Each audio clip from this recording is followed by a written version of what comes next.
La France dégringole dans le classement de Transparency International sur la corruption, perdant 5 places.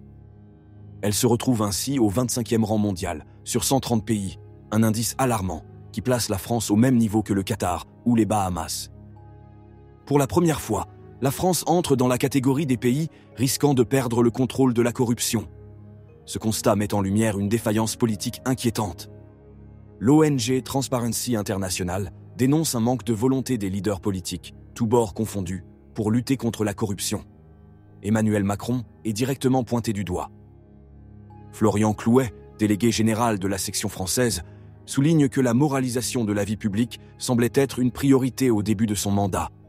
7 ans plus tard, la réalité semble bien différente. Depuis 2017, 26 ministres du gouvernement sont impliqués dans des affaires politico-financières.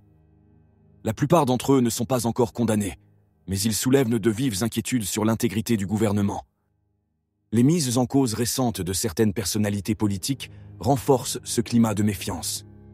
Rachida Dati, ministre de la Culture, et Alexis Kohler, secrétaire général de l'Élysée, sont au cœur de diverses enquêtes. Mais ce n'est pas tout.